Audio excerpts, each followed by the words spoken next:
Salut fidèles chers internautes, merci. Tokutani lisusu na séquence ya lelo na confiance au message pour faire sa biso toujours aux aliwana. Ngai gloire tete lo moumu ya peuple. Na Vision Magazine 24, chers abonnés et chers internautes, tozali awa lelo dans la voix du citoyen où ezali comme émission na biso à chaque fois peuple a mesana koyoka. Tozali na bino lelo bokoyoka invité spécial ya lelo akomeka mpe ko limbola mpe ko loba pour développer matali politique. Lelo tozali na problème ya ba insécurité, ba problème kili ba problème total la lisusu na matali constitution. Na makambu lisusu lelo etali lisusu marche ya le 22. Est-ce que batu ya sesanga to batu ya to bakaka opposition C64 est capable ya ko faire écouler le pouvoir en place to yebina nité. Yango to komeka ko limbola matali émission ya lelo. Tokomeka mpe ko limbola to yoka invité à lelo akoloba nini akolimbola biso nini akotalisa biso nini yango tokoyoka ye. Avant de débuter émission na biso toko passer na 3 infos de la semaine. Info ya liboso ezali un monsieur de l'UTP répond au nom de Kabeya. Le monsieur il se permet ya ko sala n'importe quoi na bureau na il fait ça chaque fois. Monsieur atako boyoka ka sonité. Bozo servir au chef de l'État nani. Boyo kata soni. La deuxième information zali Ghana ameka ki un peu ko boya visite ya président ya Afrique du Sud. C'est ça le problème ameka un peu ko boya yango mais biso awa na RDC to meki ko yamba président ya Afrique du Sud. Est-ce que aloba ki nini problème ezala ki nini ayaki pona nini pona diplomatie bilatérale ou comment on ne sait pas. Parce que ba pays belé bazo refuser bango par rapport à bande ko na biso bazo kufa. Bazo boma bango bande ko na biso ba africain. Donc, tu habites nini tokoki ko sala po te to meke mpe ko luka ba solution sur yango parce que xénophobie eza makasi kuna na Afrique du Sud. Yango tozali ko inspecter pour na ba dossier wana.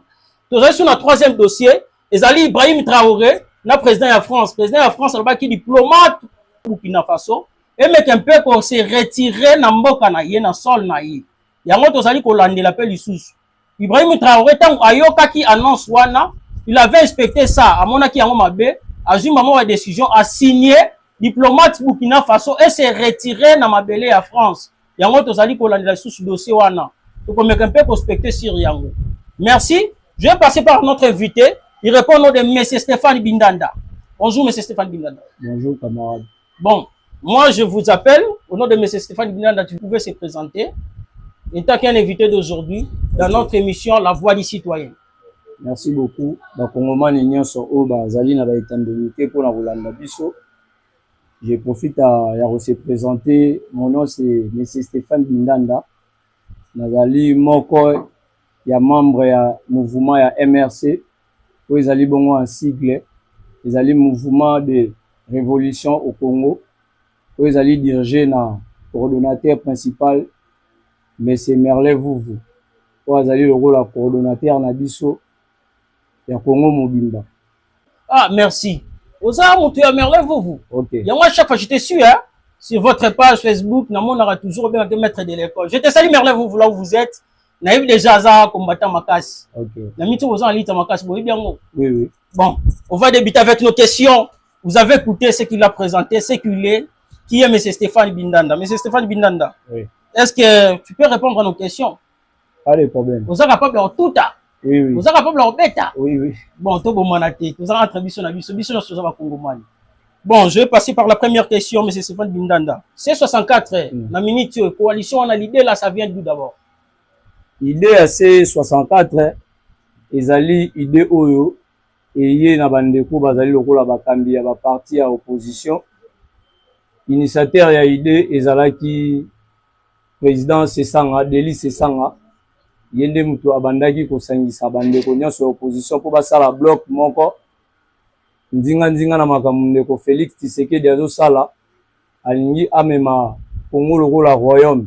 Ambo Alingi a changer makambo lolenge ya lingi pendant que lukundi ya mboka ezelakisa biso ke président de la République une fois a postulé une fois on a kobandela mandat na photo pesa ye lisusu tant que ba congolais mandat moko esala 2 mandats c'est to monique et compétence na ezali makasi nde akotika ebonga tokoluka muto parmi ba congolais o akozala même na opposition, même côté na na kana ya majorité, apone libiso dauphin mokonde, toleka na maponami pour na voter. Monsieur Stéphane Bindanda, vous venez de parler. Au niveau tenté, le président de la République a tenté 3e mandat. Oui. Aux autres, ça l'a refus, on a vrai dire. Oui, oui. Est-ce qu'il y a une coalition de C64? Est-ce qu'il y a une personne qui est capable, compétent, d'ailleurs, C64 est constitué dans bateau Bazabata Maele. Olandisama na président Delis Sanga, Olandisana Marley Vuvu, Olandisana président Alain Bolodjoa, Olandisama na président Jean-Marc Kaboun, y compris soldat du peuple Martin Fayulu, Madidi. C'est-à-dire, Bangonio Soe Basali Bloc Wana, Bazali compétent. Moutoaza est compétent parmi Bango Azate. Sauf que Nego Félix, mandat naé déjà en 2028, il faut déjà à consommer en et expirer. Atika Ebonga à organiser des élections.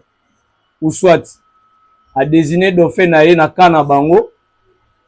Toké na Maponami. Ou à Kobima la président de la République. Yoanande a reprêté serment pour na Rosala. Moussala na mandat 2028. Parlons un peu, M. Bindanda. Mais je vois, on vous appelle l'opposition y a pété. Vous en êtes l'autre côté. Mais auparavant, on attend qu'il y a une marche, il y a 1664. Oui. J'avais vu, il y avait des dégâts. Okay. Manifestants qui vraiment, ça qui bon. Je suis ni pour ni contre. Je suis le journaliste. Je fais des analyses telles qu'il faut, telles que j'ai vu. Non, non. Je parle ce qui est réel, ce qui se voit. Mais il s'est manifesté. Des gars peut salamaki, ce qu'il faut. Mais, il faut chercher la paix. Dont on parle de la marche pacifique. Il faut pacifier la paix. À chaque fois. S'il vous plaît. Je vous retourne avec notre invité, M. Stéphane Bindanda. Est-ce que c'est si réellement vraiment aux oppositions à péter? Tandis que tu viens de dire que non. Awa, il y a des têtes. C'est Sangazawana, Alain Bolo Jozawana, mon amboka Martin Fayulu, je vous salue le président. Koto Bozali. Azawana. Bazobe ngamni posé à péter. Bon, mon indenge nini. Nandenge bazali ko traiter la partie majoritaire. Opposition à péter, oyo, partie majoritaire, babanda ko benga biso, ezalaki se passe que, bayebaki ke tozalaki dispersé. C'est-à-dire, chaque mutazaki na point nae, abandé ko travailler le ligne ya zomone la marambo ezotambola. Mais tant que yokani to sala bloc moko pona obengana ndeko Tshisekedi na pouvoir nae ya mabe aye na pouvoir moko ya ko terroriser ba jeunes na quartier et surtout na Kanluka. Nous avons un problème moko ekomi lokola Kanluka ekomi lokola dans base ya ba milice. Ezali ke ba jeunes ya Kanluka bazali sous na chance te ya ko s'exprimer na quartier. Alors que régime né à Tshisekedi mteyeli biso modalité wana ya fonctionner. Alors que biso tolingi bongote. C64 eza bloc moko oyo eza makasi. Eza makasi pourquoi? Kolandisama na première sortie officielle auto salaki. D'ailleurs au monaki. Deuxième sortie na biso ezalaki ville morte. Ville morte au monaki. Ville morte, sur 100%, vous avez déjà 90% déjà, il y a récite où est salagi et simba.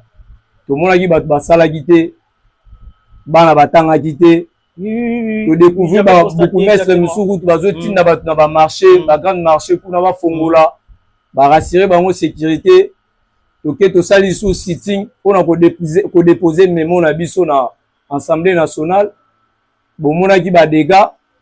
Il y a ma bezalaki parce que la police n'a biso basangani à complicité na force du progrès on a théorisé ba opposant ba koma na palais du PPT. Vous n'avez pas ça la marche bongo.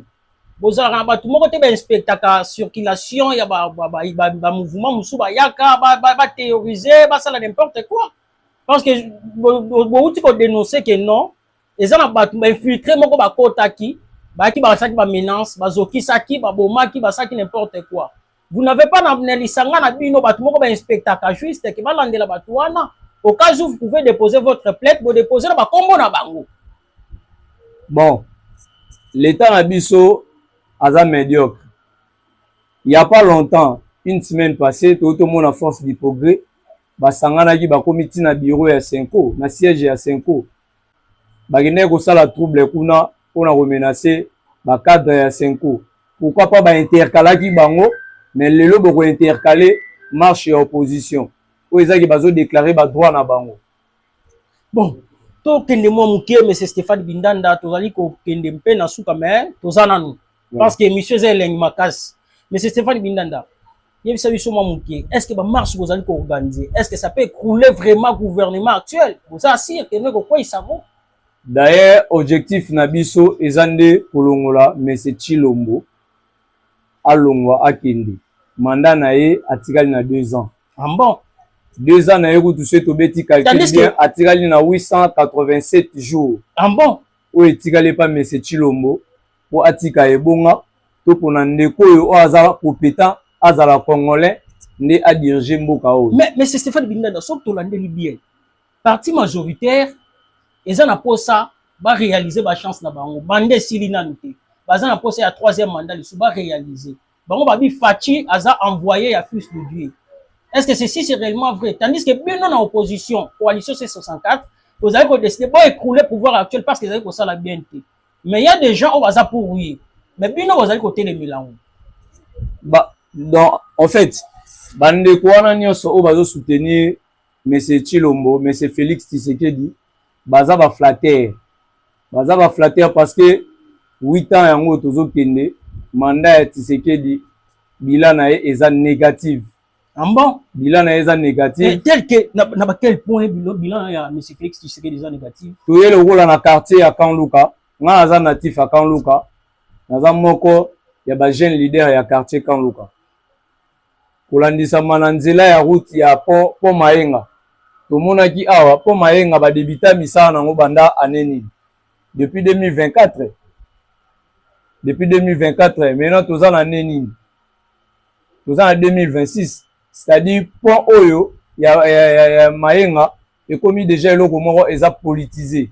Ba yoko sela biso latéral gauche na quartier lokola Kanluka o égorgé 2 communes à la fois. Pour Mayenga, bon, j'ai écouté de ça. Bazaki en plein travaux, je sais pas ce qui va s'il ici.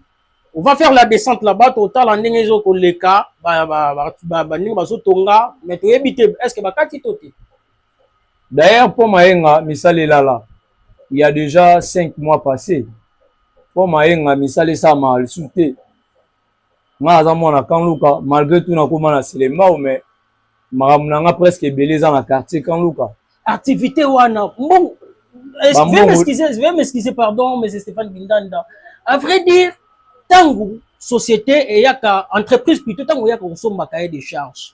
Basimaka, c'est 70%, 50% yako sala misala. Et d'après ça, gouvernement a koya ko financier. Là, tel que na tangi na yebi na cours moko to banda ko na université parce que cahier de charges ça s'achète basomba cahier de charges. Au moment où on sombi cahier de charges, voici même musala wana notre ko sala entreprise ne ya kai sombi, si mais sali misala gouvernement est financier. Mais on ne sait pas, il y a problème il y a parti à mukolo musala wana entreprise asima qui cahier de charges nem tazo ko empêcher musala ou l'état ou comment tu comprendre parce que peut-être pas la problème de financement. Entreprise l'euro là à Rosef et mène à l'état a un problème de financement. Ba financer bango déjà. Sauf que pour l'andissamana DG à Rosef aza muto déjà aza muto bazo gérer aza sous ordre il y a Kamorobo et disons quand on a bazo faire traîner misala pour que dans les jours à venir tant misala ba ça relancement ba travaux et bi malheureux ils a fort na bango alors que tout le monde qui a na quartier Kanluka ba jeune engagé ou ezalaki mouvement initiative wana ezalaki na mukolo initiative wana ezalaki docteur Eric Muteba tozalaki wana ebele bandeko pona kosala bloc moko ya kolobela po Mayenga à telle sorte que kolobela po suka nango eyoko produire. Monsieur Stéphane Bindanda, nous sommes presque à la fin, fidèles chers internautes. En fait, nous sommes avec Monsieur Stéphane Bindanda. Il a réagi, il a répondu par rapport à nos questions, en fait. Et puis, Toko Kenene Sunasuka, mais c'est Stéphane Bindanda. En fait, Namoni, parlez-nous de votre mouvement, faites vite pardon, pour que tu puisses nous répondre. Le mouvement Nabino. Mouvement MRC, ils allaient mouvement. D'ailleurs, ils ont déjà une signification en haut. Pour la ligne déjà, ils allaient à MRC, ils allaient en sigle. Mais à la longue, nango, ils allaient que pour former des jeunes engagés, des révolutionnaires, disons, il y a quartier, il y a commune, il y a Kinshasa Mubimba, il y a Congo Mubimba, des jeunes au bazar engagés dans la mentalité où ils ont assuré pour la lutte. Ya malamu na Congo na biso. Siège ezawapi pourquoi bisa biso siège ici? Siège na biso ezali na Wileri na Lingwala disons croisement ya Dodoma. Tozawana numéro 27. Il faut comme déjà na Dodoma pour tourner dans zoluka siège ya mouvement MRC donc orienter yo comment on peut trouver mouvement MRC. Fidèles chers internautes, nous sommes à la fin. Abonnez-vous massivement dans notre page Vision Magazine 24. Avant que je quitte ce plateau, je vais passer quelque chose à M. Stéphane. Exactement, mon qui a abonné, qui affiche, qui n'a passé ma question. M. Stéphane, je vous donne ces questions, c'est à répondre na abonné na biso. Moi, je quitte le plateau, hein, je vous laisse tenir. C'est ça. Vous répondez, et ça ma question uniquement pour Nayo. Moi, je quitte le plateau. Au revoir. Quelle personne tu préfères dans la majorité? Azate. Ce qui gouvernement au Barobandelango, par rapport à la question, on a outil autant à ce qui Barobandelango, gouvernement Oyo est en place. Balobi va refaire ba ministre au Baro travailler. Va reconduire bango disons, c'est remaneme salaminde tozo kato na dialogue. Bango nyonso na trouvé bango baza ba compétent parce que mon côté na secteur na ebe na kwa na e a réaliser ya malamu. Mutazaki na bonne voie ya kosama kama malamu ezaki li yaou mais jusqu'à présent azali susu ndenge abandaki te. Je profite directement ya signaler ba congolais nyonso tokuta na le 22 na 8h biso bandeko nyonso ya Kanluka tokokuta na biso nyonso na coin ya venu Lutamana pour na kozwa baka et permettre biso to bimela nzela selemba auto kende marche ya le 22.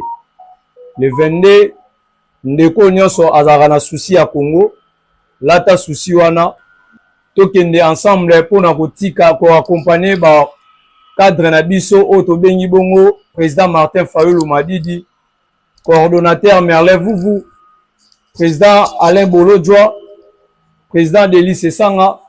Tous en bango ensemble blog pour na tokendeti na palais de la nation pour na reçoit la déclaration na biso ndeko Félix AP Sabiso a déposé lettre na ye ya démission par rapport ya misala au projet au biso to pesa ki sala jusqu'à présent atikali ko sala logoti.